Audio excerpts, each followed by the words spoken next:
ठंडे जल में खड़ी रहकर सती शंकर जी को याद करने लगी। ऐसा कठिन तप सती ने भगवान शिव जी को पाने के लिए किया है।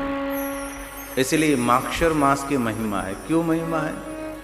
इस मास में दक्ष पुत्री सती ने भगवान शंकर जी का आराधन किया। कोई शिव भक्त कहे कि मुझे विशेष प्रकार से शिव साधना, शिव उपासना करनी है, तो उसके लिए माक्षर मास बहुत श्रेष्ठ माना गया है। इनमें भी माक्षर मास हो, आद्रा नक्षत्र हो, इस समय भगवान शिव की पूजा जो करे तो 100 महाशिवरात्रि का फल मिलता है। यह माक्षर मास। आप वैसा नहीं समझो कि पवित्र श्रावण मास की ही महिमा है। भगवान शंकर जी की विशेष प्रकार की साधना माक्षर मास में करनी चाहिए। पंचाक्षर पंचलक्षम, पंचाक्षर मंत्र का 5 लाख मंत्र जाप करना है तो उनके लिए माक्षर मास श्रेष्ठ माना गया है। कोई अनुष्ठान करना चाहते तो माक्षर मास में पंचाक्षर मंत्र का 5 लाख जाप करें तो मंत्र आपके आज्ञा कारण हो जाएगा। आप जो विचारेंगे वही होगा। ऐसी एक महिमा शिव महापुराण में है। तो माक्षर मास की शिव भक्तों के लिए श्रेष्ठ महिमा है। माक्षर मास में ठंडे जल में खड़े रहकर पंचाक्षर मंत्र का जाप करना चाहिए। माक्षर मास में ठंडे जल से स्नान करने के बाद ठंडे जल से भगवान शंकर जी को जलाभिषेक करें। इसलिए शिव भक्तों के लिए माक्षर मास श्रेष्ठ माना गया है। कार्तिक मास पूर्ण होने के बाद जो महीना शुरू होता है, इस मास में शंकर जी की साधना करें। अयोध्या दास ने शिव चालीसा में भी इस बात का वर्णन किया है। मागशर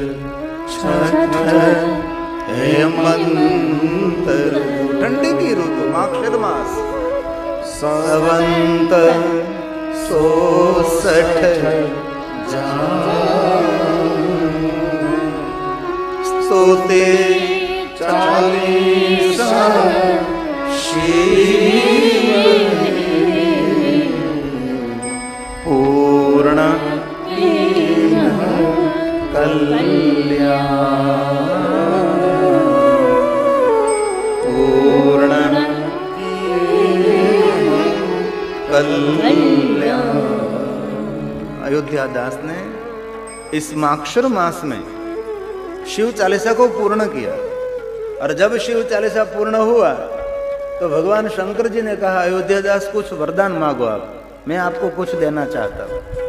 तब अयोध्या दास ने कहा, महादेव जी बस कुछ नहीं चाहिए, एक वरदान, जो कोई नित्य उनका पाठ करे तो उनकी कामना भगवान पूरी करो। इसलिए शिव चालीसा करने में 7 मिनट लगती है। जो कोई नित्य करे, सुबह में प्रातःकाल सूर्य उदय हो इससे पहले जो कोई पाठ करे, उनके लिए वचन दिया भगवान ने। कैसा वरदान दिया? नित्य नेम करी प्रातहि पाठ करो चालीसा, तुम मेरे मनोकामना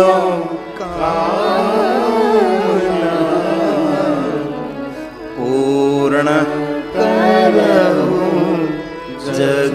जगदीशा, पूर्ण करो जगदीश। इसलिए सुबह में जल्दी उठकर शिव चालीसा का पाठ करना चाहिए। शिव भक्त तो करें, अन्य भी सब कर सकते हैं। दो अयोध्या दास की सुंदर रचना है शिव चालीसा, सुबह में जरूर करें। तो पुत्रहीन कर इच्छा कोई निश्चय शिव प्रसादते हो। जिनको पुत्र के पुत्र न हो, भगवान शंकर जी उनकी इच्छा पूर्ण करें। शंकर जी एक ऐसे देव हैं, सब कुछ देने में समर्थ शिव है। धन निर्धन को देत सदा ही, जो कोई जासे हो पल पाए। जिनके मन में जो इच्छा हो सब कुछ देने वाला शंकर है। इधर उधर क्यों भटक रहे हैं? शंकर जी के द्वार खटखटाओ भाई। कहीं लोग पुत्र प्राप्ति के लिए बाबाओं के पास पहुंच जाते हैं। इस दुनिया में कोई बाबा नहीं आपको बाबो दे, बोले बाबा के पास जाना पड़ता है, तब आपके वहां भगवान शंकर कृपा करते हैं। इधर उधर क्यों यहां वहां जाते हैं? भगवान महादेव को याद करे, शंकर जी को याद करे। शंकर जी आपकी सभी इच्छा पूर्ण करने वाला देव है, लेकिन जो महादेव के पास नहीं जाता उनकी कैसे इच्छा पूर्ण हो? आज सती ने भगवान शंकर जी का कठिन आराधन किया। वाघ, वरु, सिंह, दीप, भयंकर हिंसक प्राणी सती के आसपास बैठने लगे। आज सती भगवान शंकर जी को पुकार रहे हैं कि हे महादेव जी, मुझे आपका दर्शन हो। एक सुंदरी ने भगवान महादेव को याद किया। कठिन तप सती का, देवो जय जयकार करने लगे।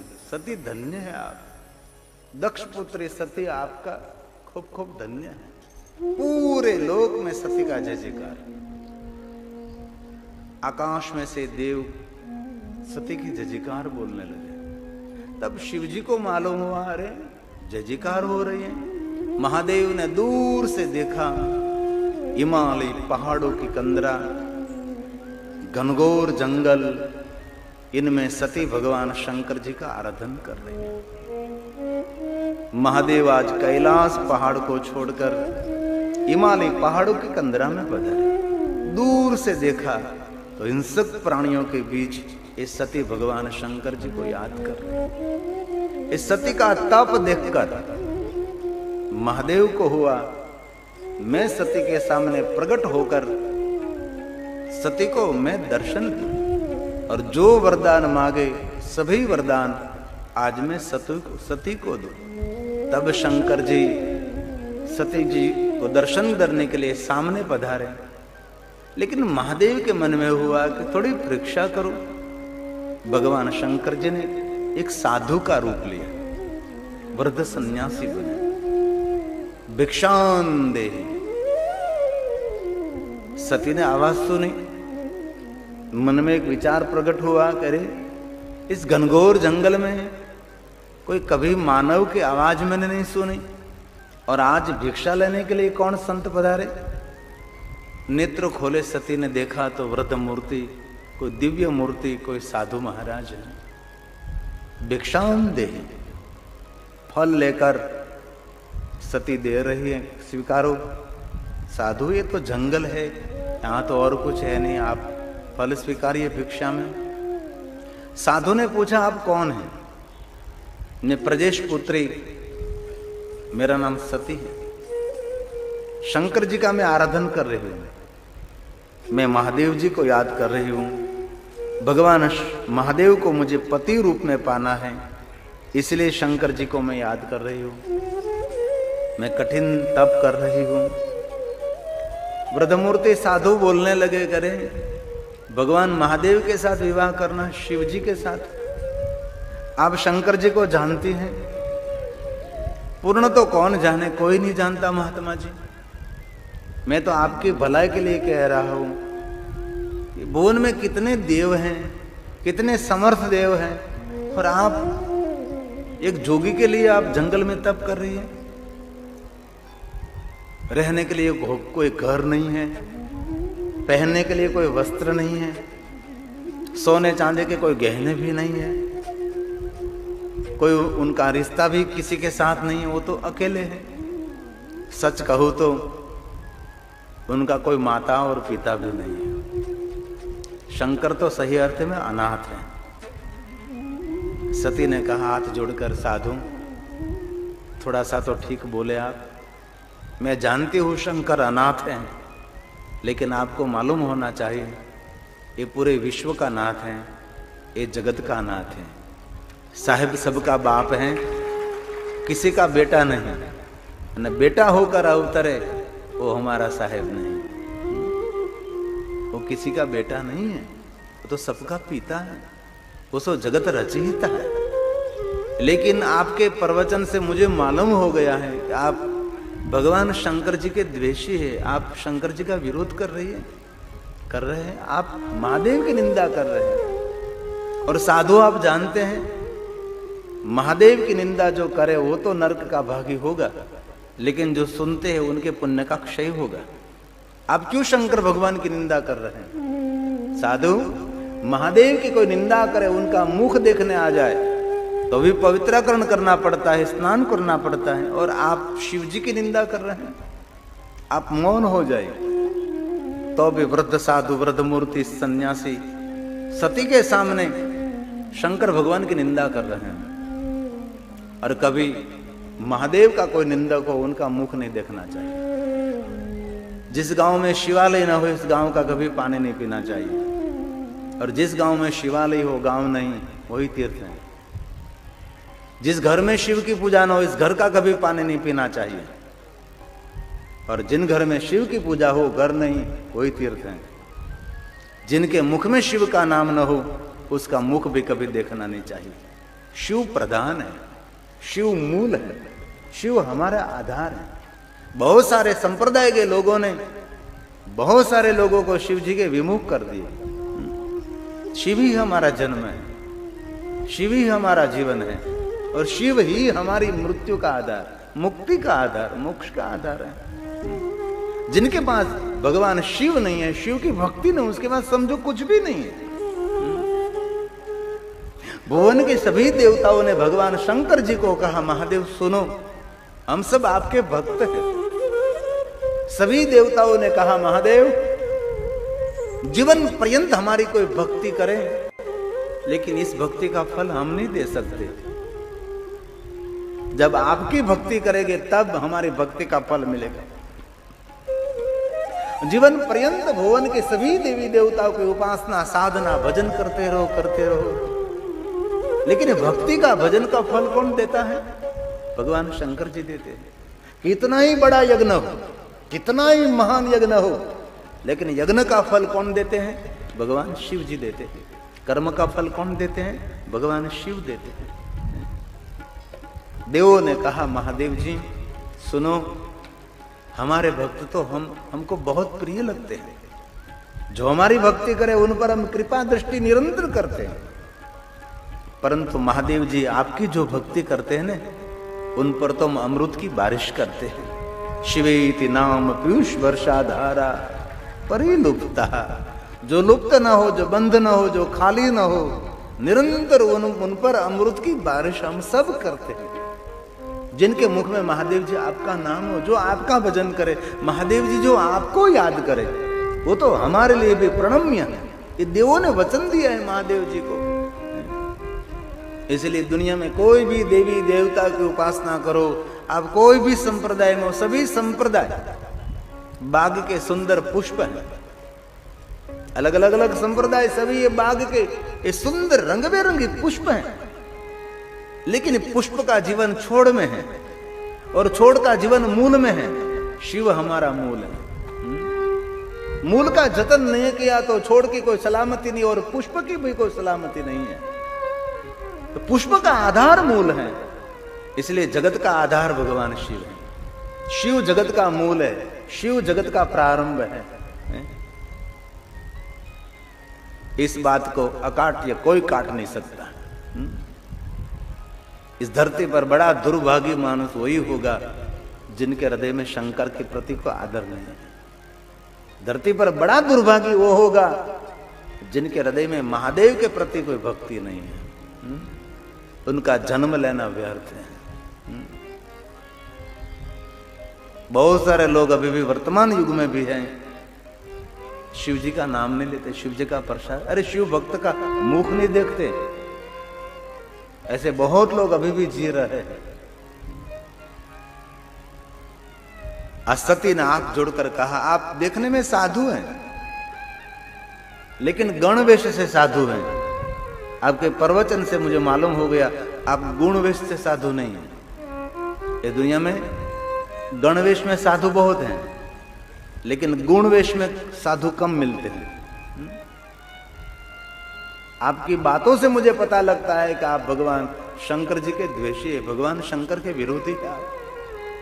साधु अधिक तो मैं क्या बोलूं आपके समक्ष, परंतु 3 पाप इतने भयानक बताए हैं, इन पापों का कोई प्रायश्चित नहीं है। इसमें पहला पाप शिव द्रव्य शिव जी का द्रव्य हरण करना, शिवालय में चोरी करना और शिव जी के नाम पर धन इकट्ठा करो और उनके लिए स्वयं के लिए उनका उपयोग कर लो, उनका कोई निवारण नहीं। शिव द्रव्य का कभी हरण नहीं करना चाहिए, ये पहला पाप। दूसरा, शिव निंदा महादेव जी को जो निंदा करे उस पाप का कोई निवारण नहीं, कोई प्रायश्चित नहीं। तीसरा पाप, निंदा शिव भक्त, महादेव का जो परम भक्त हो, निंदा च शिव भक्ता नाम, 3 पापों का कोई प्रायश्चित नहीं। भगवान व्यास बोले, प्रायश्चितेन शुद्धिया, कोई निवारण नहीं। इसलिए गलती से भी महादेव की तो निंदा नहीं करनी चाहिए, महादेव के भक्तों की भी निंदा नहीं करनी चाहिए। अरे जीवन में जिनको सुखी और सफल होना है उनके लिए तो श्रेष्ठ नियम है, किसी की भी कभी निंदा ना करें। निंदा किसको कहते हैं? कोई व्यक्ति के अनुपस्थिति में उनके छिद्र खोले, उनके लिए गंदी गंदी गंदी गंदी बातें करे, उनको कहते हैं निंदा। कभी नहीं। निंदा करने से पुण्य का क्षय होगा, निंदा करने से आयु कट जाएगी, निंदा करने से प्रतिष्ठा खत्म हो जाएगी, निंदा करने से आपके मुख का जो प्रकाश है वो भी धीरे धीरे खत्म हो जाएगा। इसलिए हो सके तो दूसरों के लिए अच्छा बोले। सब में कोई न कोई तो गुण तो होगा ना, इस दुनिया में संपूर्ण गुणवान कोई नहीं है, शिव शिवा। कोई न कोई दुर्गुण होगा उसमें, और संपूर्ण दुर्गुण इस दुनिया में कोई नहीं है, कोई न कोई तो गुण इसमें होगा ही है? इसलिए आज से हम सब निर्णय लेंगे, हम किसी की निंदा करेंगे तो नहीं, निंदा सुनेंगे भी नहीं। निंदा सुनना और निंदा करना दोनों ही है ना, वही पतन का मार्ग है। किसी के लिए अच्छा बोलना वो बहुत कठिन है, किसी का अच्छा सुनना वो भी कठिन है। किसी की निंदा हो रही है तो सुनने में बहुत आनंद मिलता है, निंदा करने वाला भी आनंद ले रहा है और सुनने वाला भी आनंद ले रहा है। गुलाब जामुन को उनके आगे कुछ भी नहीं, इतनी मधुरता लगती है दूसरे की निंदा, लेकिन हमारे लिए कान के लिए वो पॉइजन है, वो जहर है। सती ने हाथ जोड़कर कहा, साधु आप तो पुण्य का क्षय हो कर रहे, लेकिन मेरा पुण्य का क्यों क्षय कर रहे हैं आप मौन हो जाए। आप क्यों महादेव की निंदा कर रहे हैं? बार बार सती कह रही है तो भी वृद्ध मूर्ति साधु मूर्ति शंकर जी की निंदा कर क्यों सती की परीक्षा कर रहे हैं? सती ने कहा, जन्म कोटि लगे रगर हमारी, बंदौ शंभो न रहू कुमारी। कोटि जन्म तक मुझे कुंवारा रहना पड़े, मुझे स्वीकार्य है, लेकिन मैंने तो मेरे मन में निर्णय ले लिया है कि मैं शंकर जी के साथ ही विवाह करूंगी। ऐसा दृढ़ संकल्प दिखाया सती ने। और भक्ति मार्ग में दृढ़ संकल्प होना चाहिए। जिनके पास संकल्प सिद्धि हो वो व्यक्ति लक्ष्य तक पहुंच सकता है। जिनके पास कोई संकल्प सिद्धि ही नहीं, कोई लक्ष्य ही नहीं, लक्ष्यहीन जीवन जंगल में भटकने के समान। जीवन का कोई लक्ष्य होना चाहिए। कैसा लक्ष्य? शिव प्राप्ति भवे। महापुरुषों का लक्षण है भगवान शिव का हमको सबको मिलन हो जाए। सती ने बार बार मना की तो भी महादेव की निंदा कर रहे। अब सती ने सोचा क्या करूं? सती ने अपने कान को बंद कर दिया, नहीं सुनना है। सती ने अपनी आंख को बंद किया, उसका मुख भी नहीं देखना है। आज सती ने उनके सामने बोलना भी बंद कर दिया। सती ने कान बंद किए, आंख बंद की, मुख बंद कर दिया। जो सती बहिर्मुख थी वो सती अंतर्मुख हो गई। और कान आंख मुख बंद हुआ तो भीतर ही हृदय में कोई प्रकाश हुआ। सती के मन मंदिर में एक दर्शन हो गया कि रे जिनके साथ वाद विवाद में कर रही हूं वो कोई सन्यासी नहीं है, वो तो स्वयं अविनाशी है, जिनका कोई नाश ही नहीं। वो कोई सन्यासी नहीं थे, वो तो कैलाशी है। सती आज भगवान शंकर जी को पहचान गई। कब? सती ने कान आंख मुख बंद किया। भगवान को पहचानने के लिए और स्व को पहचानने के लिए बाहरी दुनिया में जितने रहेंगे इतने भ्रमित हो जाएंगे, जितने भीतरी दुनिया में रहेंगे इतना ही हमारा मंगल होगा। लेकिन हमारा स्वभाव है, हम बाहरी दुनिया में ज्यादातर यात्रा करते हैं, हमारी भीतरी यात्रा बहुत कम रहती है। दूरदर्शन करने से स्व की पहचान नहीं होती, अंतर्दर्शन करने से स्व की पहचान होती है। सती ने आंख कान मुख बंद किया, तब सती के हृदय में एक प्रकाश हुआ को एक कोई सन्यासी नहीं, वो तो अविनाशी, वो तो कैलाशी भगवान शिव है। मन मंदिर में भगवान की झांकी हुई और दो आज भगवान शिव जी को पहचान गए। प्रभु मूल रूप में आपका प्रागट्य हो। तब शंकर जी सती के समक्ष भगवान शंकर मूल रूप में प्रकट हुए। एक वैसी भी कथा है, क्योंकि कल्प भेद अलग अलग पुराणों की अलग अलग दृष्टि भी है। ऐसा भी कहा है कि भगवान महादेव जी साधु के रूप में शंकर जी की निंदा कर रहे, तब सती ने बहुत मना किया, बार बार कहा मौन रहो, मेरे महादेव की निंदा न करो, आप निंदा न करो। तो भी साधु वेश में शंकर जी निंदा करते रहे। तब सती ने निर्णय लिया कि अब ये मेरी तपस्थली को छोड़कर अन्य स्थान पर जाकर मैं तप करूं, लेकिन यहां मुझे नहीं रहना चाहिए, क्योंकि वृद्धमूर्ति और साधु वेश में है, उसका अनादर भी नहीं करना चाहिए, क्योंकि उनका गणवेश साधु है। अब सती ने निर्णय ले लिया, इस भूमि को, इस तपस्थली को छोड़कर कहीं और चली जाओ। सती अपनी तपस्थली को छोड़ने के लिए तैयार हुई कि आप अकेले अकेले यहां निंदा करो, मैं जा रही हूं।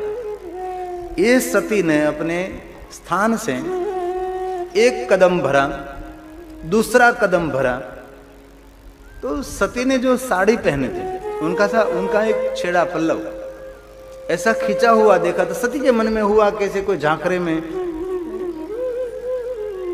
मेरी साड़ी का छेड़ा लग गया होगा। तो ऐसा खिंचा हुआ देखा तो सती ने धीरे से पीछे देखा, तो स्वयं भगवान शंकर जी सती की साड़ी का छेड़ा पकड़कर भगवान खड़े थे। ऐसी भगवान शंकर जी की एक अद्भुत लीला है। ऐसी भी एक कथा है, क्योंकि अलग अलग दृष्टि से अलग अलग कथा भी है, इसलिए भगवान महादेव का नाम है लीलाधर, लीला विशारद। शंकर जी ने अद्भुत लीला की है। जैसे द्वारकाधीश का नाम है ना बंसीधर, तो शंकर जी का नाम है लीलाधर। महादेव स्वयं प्रकट हुए, सती ने प्रणाम किया।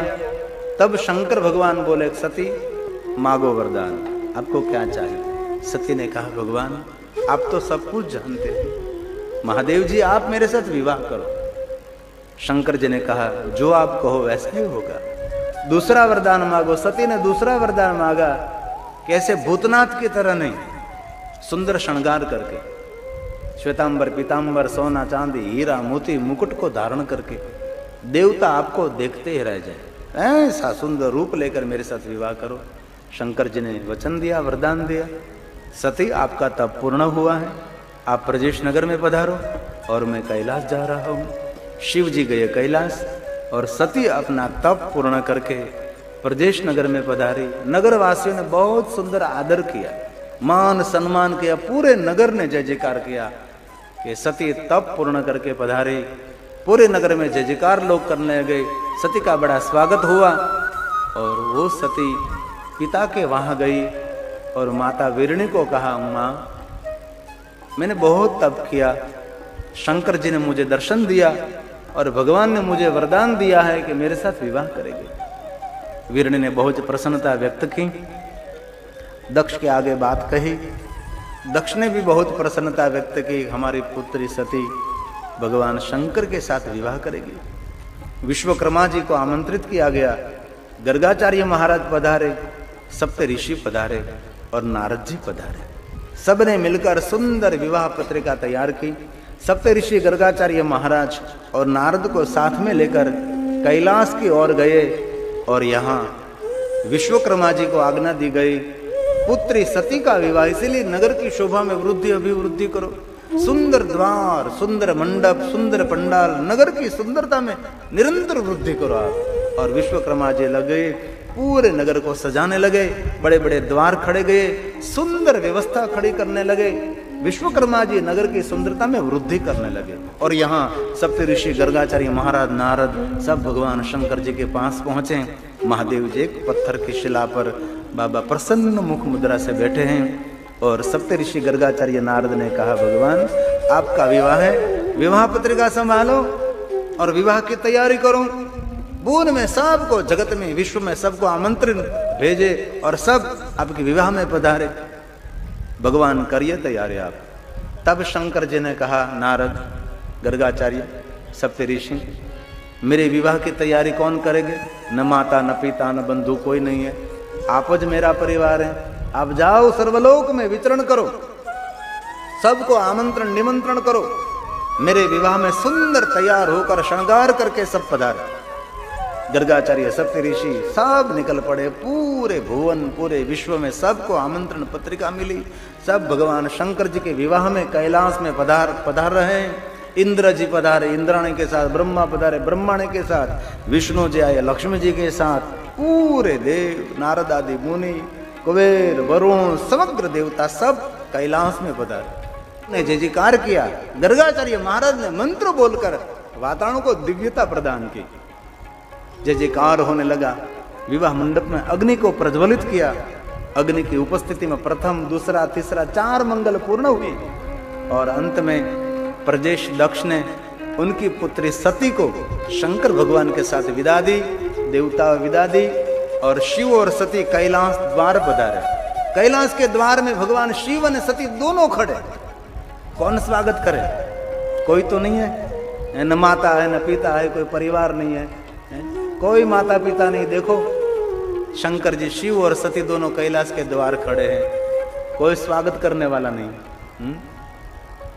तब भगवान विष्णु और लक्ष्मी जी पधारे।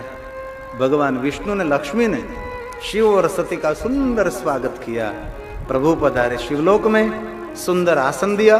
सभी देवों ने परिक्रमा करके जय जयकार किया और कहा, हे सती, हे पिता शिव, आपके विवाह में आनंद नहीं, परम आनंद मिला है। हम सब हमारे लोक में पधारे। शंकर जी ने सबको विदा दी। सब देव चले गए। कैसा वरदान? कोई निर्मल होकर महादेव के निराकार लिंग स्वरूप की पूजा करेंगे, वो मनुष्य अपने जन्म के सभी दुखों में से मुक्त रहेगा। उनको वरदान कहा जाता है। लेकिन शर्त क्या है? निर्मल, मल रहित जीवन। और हमारा जीवन कैसा है? मल से भरा हुआ है। क्या क्या पड़ा है पेट में किसी को पता नहीं होता। पेट में गंदवाड़ पड़े हुए અને ભગવાન ની પૂજા કરીએ, એ પૂજા પહોંચી શકે? पहले तो शुद्धिकरण થવું જોઈએ। कभी कोई पूजा के लिए आप बैठते हैं, अरे भगवान सत्यनारायण की कथा करत तो पूजा में बैठने के लिए ब्राह्मण देवता कहते हैं कि आज आपको उपवास करना पड़ेगा। जो सुबह में से उपवास करता है वही शाम तक भगवान सत्यनारायण की पूजा में बैठ सकता है। तो पेट में कुकुट पड़्यो होय અને મંદિરમાં જઈને પૂજા કરે, શું પૂજાનું ફળ મળવાનું છે? पहले तो शुद्धि होनी चाहिए। इसलिए लिंगाष्टक की पंक्ति में कहा निर्मल, संपूर्ण मल रहित जीवन। और वहां तक कह दिया राग, द्वेष, ईर्ष्या, लोभ, मोह, ममता, कामना, अदेखा, बदला लेने का भाव और पवित्र संपूर्ण जीवन। बाद में भगवान शिव की पूजा करो तो कह दिया को मनुष्य जन्म के दुख में से मुक्त हो जाएगा। और एक बात याद रखें, कभी भगवान किसी को दुख नहीं दे सकते। दुख हम खड़ा करते हैं, हम दुख को जन्म देते हैं। दुख का जन्मदाता ईश्वर नहीं होता, दुख का जन्मदाता आप स्वयं ही हैं। सुख का कारण भी आप स्वयं हैं, दुख का कारण भी हम स्वयं हैं। इसीलिए लिंगाष्टक में कहा कि जो कोई मनुष्य निर्मल भाव से भगवान महादेव के निराकार लिंग स्वरूप की पूजा करेंगे, वो मनुष्य जीवन के सभी दुखों में से मुक्त रहेगा। और शंकर भगवान ऐसे एक देव हैं, सभी दुखों में से महादेव मुक्त कर सकते हैं। सभी देवताओं को दुख में से कौन मुक्त कर सकते हैं? भगवान शिव। सभी ऋषि मुनियों को दुख में से कौन मुक्त करते हैं? भगवान शिव। और मनुष्य को दुख में से मुक्त कौन करते हैं? भगवान शिव। कैसे दुख?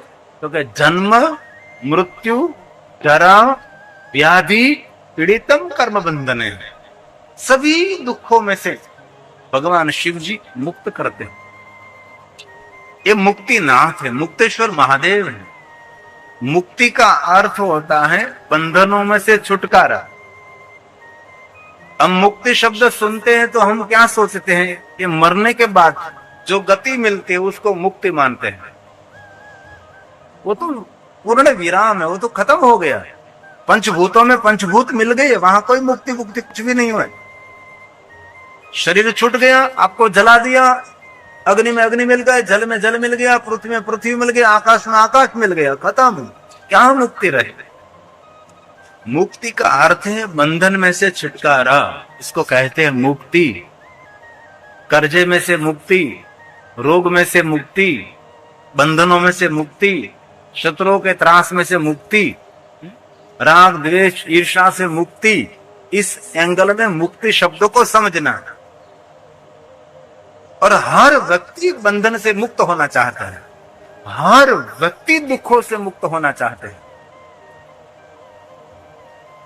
तो दुनिया में एक भगवान शिव ऐसे हैं मुक्ति दे सकता है, स्वयं मुक्त है ना। बंधे से बंधे मिला, छुड़ाने का क्या उपाय? कर सेवा निर्बंध की तो पल भर में छुड़ाए। जो बंधा हुआ है उसको कहो भाई मुझे बंधन से मुक्त कराओ, तो स्वयं बंधा हुआ है। विश्व में एक शिव ऐसे देव हैं जो सभी बंधनों से मुक्त हैं। शिव के पास कोई जन्म का बंधन नहीं, शिव के पास कोई मृत्यु का बंधन नहीं, क्योंकि शिव अजन्मा है, शिव मृत्युंजय है। एक देव तो मुझे दिखाओ पूरे ब्रह्मांड में से जो देव मृत्युंजय हो।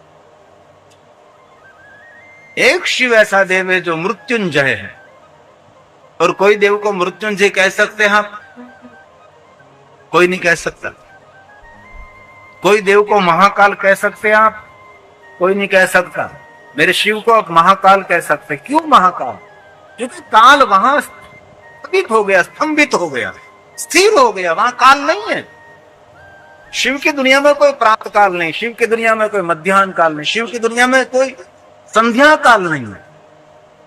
गई काल, आज, आने वाली कल, कुछ भी नहीं है।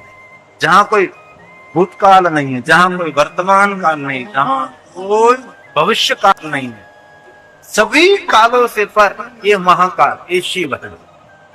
शिवलिंग समग्र ब्रह्मांड का प्रतीक है। ये कोई पिंडी नहीं है, ये ब्रह्मांड का प्रतीक है।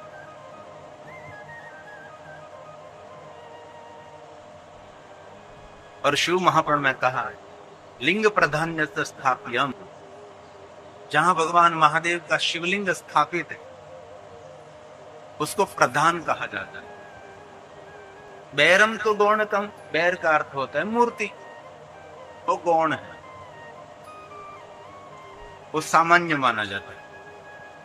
लिंगा भावेन तत्क्षेत्रम, जहां भगवान महादेव का शिवलिंग स्थापित है उसको तीर्थ कहते हैं। कोई देवी देवताओं का मंदिर है उनको तीर्थ नहीं कहा जाता,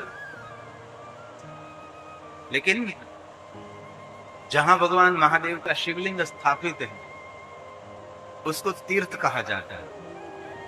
आपके हजीरा गांव का जो सोमेश्वर महादेव है उसको तीर्थ कहा जाता है, क्योंकि भगवान महादेव निराकार लिंग स्वरूप में विराजमान है।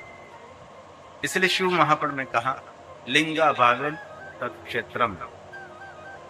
क्षेत्र क्यों कहा जाता है? सबेर मपि सर्वत्र, वहां सभी देवी देवता तीर्थ એટલું કોનો રખે वहां निवास करते हैं। કેટલો डबल अवाज आ रहा है। विश्व के सभी देवी देवता અને બે જરા થોડો ઘાટો અવાજ રાખે। जहां भगवान महादेव का शिवलिंग विराजमान है वहां वो निवास करते।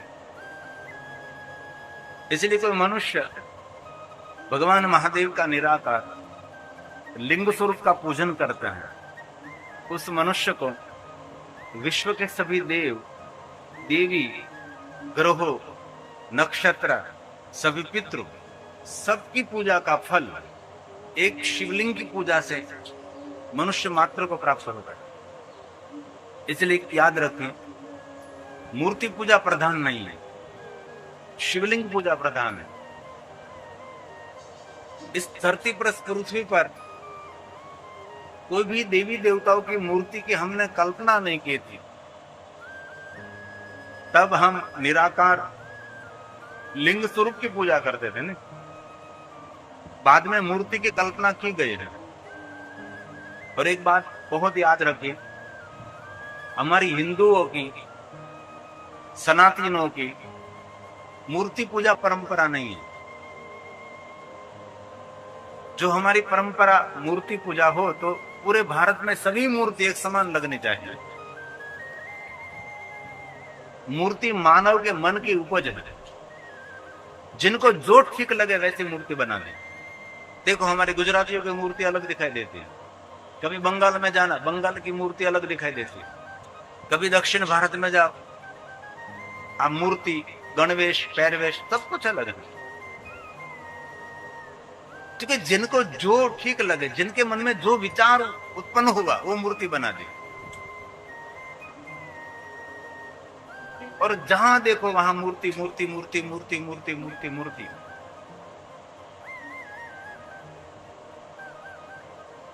मूर्ति पूजा हमारी परंपरा नहीं है।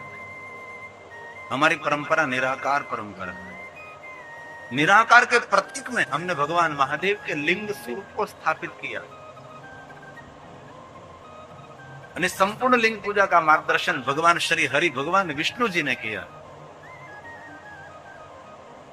विष्णु भगवान ने सभी देवताओं को ऐसा नहीं कहा कि आप मूर्तियों की पूजा करें, दिखाओ मुझे कोई श्लोक। शिव महापुराण आधार पर भगवान श्री हरि ने सभी देवताओं को कहा कि मैं आपकी योग्यता के अनुसार शिवलिंग देता हूं। और श्री हरि विष्णु जी ने सभी देवताओं को अपने कर कमलों के द्वारा सबको शिवलिंग दिया। और सभी देवताओं को विष्णु भगवान ने कहा कि ये स्थूल शिवलिंग है। स्थूल मतलब जिनकी पूजा कर सकते, जिनको देख सकते, जिनको चंदन पुष्प आदि सबको चढ़ा सकते हैं। और ये शिवलिंग की पूजा करते करते आपको उनमें से भी बाहर निकलना है, सूक्ष्म लिंग की ओर गति करना है, जो योगी महापुरुषों की परंपरा है।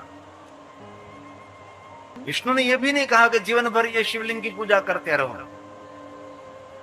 ये निराकार का प्रतीक है। निराकार की पूजा करते करते ओमकार की ओर गति करके निराकार की उपासना करनी है आपको।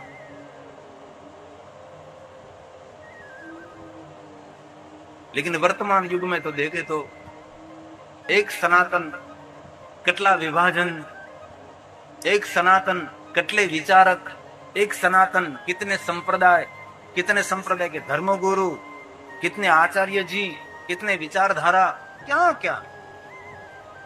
उनको मानने वाला ये नहीं मानना, ये मानने वाला ये नहीं मानना। कोई किसी की कोई बात मानने के लिए तैयार नहीं।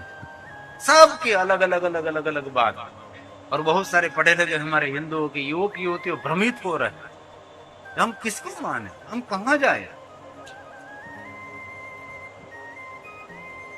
और शिव महापुराण आधार पर जो हम देखे तो कोई अवतार परंपरा नहीं थी, कोई मूर्ति परंपरा नहीं थी, कोई संप्रदाय की परंपरा नहीं, कोई विचारों की परंपरा नहीं। तब वेद आधारित हम निराकार प्रत्येक स्वरूप शिव की पूजा करते करते हम ओमकार की ओर गति करते थे। ये हमारी मूल परंपरा है। भारत देश के लिए गौरव है। सभी गांवों में, सभी शहरों में, सभी नगर में, सभी महानगर में आपको शिवालय देखने को मिलेगा। जो हमारी मूर्ति पूजा, सभी देवी देवताओं की मूर्ति हर गांव में होना चाहिए। जितने भारत में देवी देवता है, सभी देवी देवताओं की मूर्ति हर गांव में होनी चाहिए, क्योंकि हमारी परंपरा नहीं है। इसलिए हर गांव में शिवालय है। कोई छोटा सा गांव होगा, वहां भी शिवालय होती है। कहीं छोटा शिवालय, कहीं बड़ा शिवालय। हमारे सभी सप्तगंगाओं के तट पर भगवान महादेव के शिवलिंग विराजमान है, मूर्तियां विराजमान है। मूर्ति नहीं है कहीं, शिवलिंग, शिवालय शिवालय शिवालय। पूरा तापी मैया का तट, इस तट पर, सामने के तट पर पूरी तापी मैया का तट लिंगों से भरा है, मूर्तियों से नहीं। पूरा समंदर का किनारा शिवलिंगों से भरा है, मूर्तियों से नहीं। सभी गंगा का, नर्मदा का किनारा लिंगों से भरा है, मूर्तियों से नहीं। इसलिए मैं कहना ये चाहता हूं कि हमारी सनातन परंपरा शिवलिंग पूजा की परंपरा है। ब्रह्मा और विष्णु ने मूर्ति पूजा का प्रारंभ नहीं किया है। इस बात का कोई खंडन नहीं कर सकते, इस बात को कोई काट नहीं सकते। जो मैं बोल रहा हूं, जो मैं कह रहा हूं, ब्रह्मा और विष्णु हमारे प्रधान हैं, हमारे त्रिदेवता, हमारे प्रधान देवता माने जाते हैं। 33 देवताओं की बात सुनो, 33 देवताओं की बात छोड़ो। हमारे 3 देवता हमारे प्रधान हैं। ब्रह्मा हमारे सर्जक है, विष्णु हमारे पोषक है, और शंकर हमारा रक्षक है।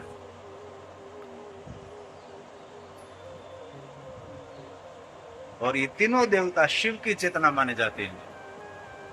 शिव की एक चेतना ब्रह्मा है, शिव की एक चेतना विष्णु है, शिव की एक चेतना शंकर है। ब्रह्मा, विष्णु, महेश तीनों देवता शिव के रूप माने जाते हैं। इसलिए स्वयं शंकर भी निराकार की पूजा करते हैं, जिनको हम रुद्र कहते हैं, रुद्रेश्वर महादेव। विष्णु ने पूजा की हरीश्वर महादेव, ब्रह्मा ने पूजा की ब्रह्मेश्वर महादेव। ब्रह्मा और विष्णु ने मूर्ति पूजा नहीं की, निराकार लिंग स्वरूप की पूजा की।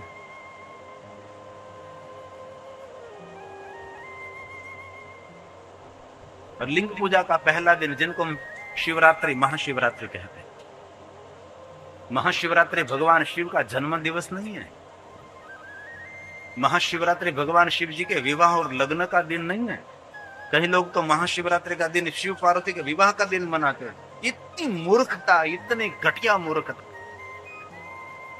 गुजरात में तो हम नहीं मनाते, लेकिन गुजरात से बाहर बहुत सारे राज्यों में महाशिवरात्रि को भगवान शिव जी के विवाह का दिन मनाते हैं। कितनी नादानियत, कितनी नासमझी, कौन समझाएंगे इस लोगों को।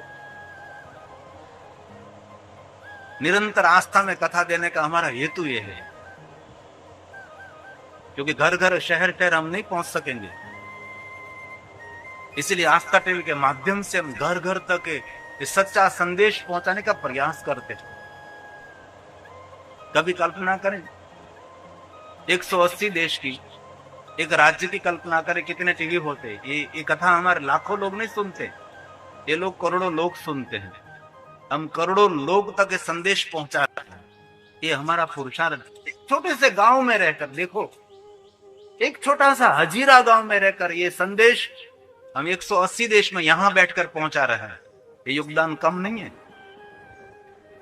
लेकिन कौन समझे यार, कौन इस बात को ध्यान करेंगे कि हमारा क्या पुरुषार्थ है, हमारी क्या मेहनत है।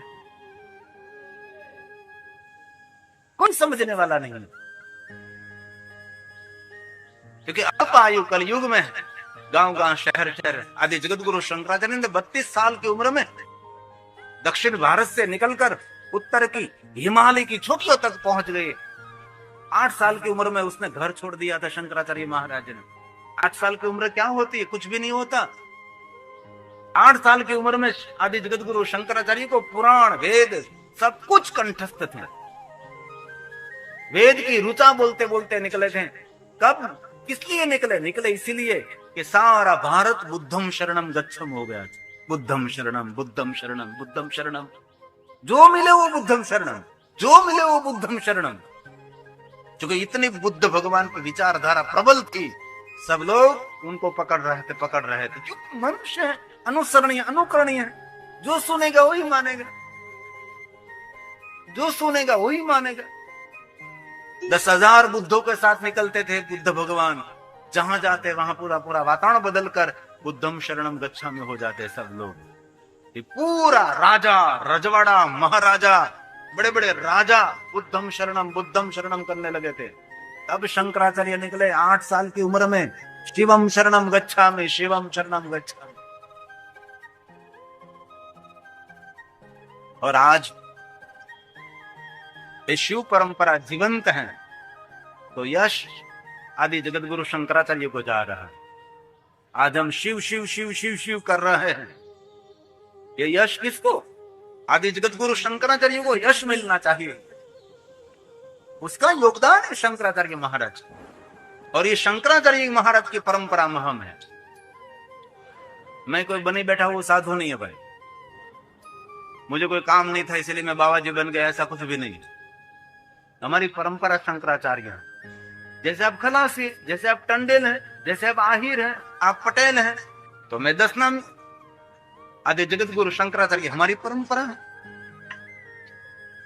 हमारा पूरा समाज है। गिरी, पूरी, भारती, वान, अर्ण, तीर्थ, सागर, सरस्वती, हमारा काम है शिव धर्म का प्रचार प्रसार करना और शिव धर्म की रक्षा करना। वही 10 नामों की परंपरा है। आदि जगत गुरु शंकराचार्य की हम परंपरा में, ये हमारा रोज का काम है। ये लोगों तक शिव की बात, सच्ची बात, महादेव की बात पहुंचाना हमारा काम। हम जय श्री कृष्ण नहीं बोलते, हम ओम नमो नारायण बोलते, क्योंकि 10 नामों की परंपरा ओम नमो नारायण है। क्योंकि विष्णु भगवान स्वयं शिव के परम भक्त माने जाते हैं। ये विष्णु की परंपरा के अनुसार हम नारायण बोलते हैं। आदि पूजा, मूल पूजा, पहली पूजा, श्रेष्ठ पूजा, सर्वोपरि पूजा भगवान महादेव के निराकार लिंग स्वरूप की पूजा है। बाद में मूर्ति मूर्ति मूर्ति मूर्ति, कितनी मूर्ति, एक मंदिर में कितनी मूर्ति। अब तो भगवान कम पड़ गई, अब तो भगवान ज्यादा हो गए, भगवान को मानने वाले कम पड़ गए। इतनी इतनी भगवान की प्रतिमा प्रतिमा मूर्ति, जिनको जो ठीक लगे वही बना रहे हैं।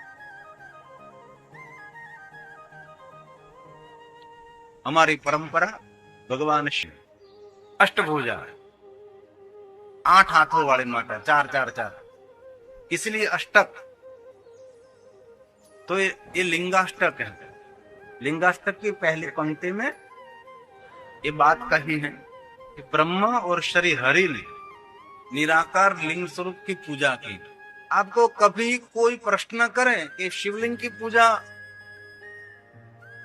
और पहली पूजा किसने की, तो आप गौरव के साथ कह सकते हैं भगवान श्री हरि अने ब्रह्मा जी ने पहली निराकार लिंग स्वरूप की पूजा की। एकदम सत्य है, कोई मूर्ति पूजा नहीं की, सिर्फ निराकार लिंग स्वरूप की पूजा हुई। राधे राधे, हर हर महादेव। तो कैसे हैं आप सब? आई होप आप सब अच्छे होंगे। भक्तों, आपका मेरे चैनल डिस्कवरी ऑफ धर्मा में स्वागत है। भक्तों, कहते हैं कि जो भी व्यक्ति यदि शिव जी की पूजा नहीं करता है और शिव जी की शिव पुराण की कथा नहीं सुनता है, तो भी भगवान उस व्यक्ति से प्रसन्न रहेंगे, क्योंकि वो जानते हैं कि अगर ये पूजा नहीं कर पा रहा है तो इसमें उसकी कोई गलती नहीं है। तो भक्तों, अगर कोई भी व्यक्ति शिव जी की पूजा न कर सके तो चलेगा। अगर किसी व्यक्ति ने शिव जी की निंदा की तो उसकी तो दुर्गति निश्चित है। अगर कोई कहता है कि शिव जी नहीं होते, हम शिव जी की पूजा नहीं करते, हम नहीं मानते, या कोई भी बुराई करता है शिव जी के प्रति, तो उसकी व्यक्ति की दुर्गति निश्चित है। शिव महापुराण में खुद बताया है भगवान सती जी ने, अगर कोई भी शिव जी की बुराई करता है तो उसको भगवान कभी माफ़ नहीं करेंगे। तो भक्तों, अगर आपने इस कथा का पूर्ण श्रवण किया होगा, तो अगर आपको ये कथा पसंद आए तो हमारे वीडियो को लाइक अवश्य करना और हमारे चैनल डिस्कवरी ऑफ धर्मा को सब्सक्राइब भी ज़रूर करना। मिलते हैं अगली नई कथा के साथ। जब तक आप हमारे चैनल से जुड़े रहिए और ऐसे ही कथाएं सुनते रहिए। तो भक्तों, कमेंट बॉक्स में हर हर महादेव लिखना न भूलें। मिलते एक अगली नई वीडियो में। जय श्री कृष्ण, राधे राधे, हर हर महादेव।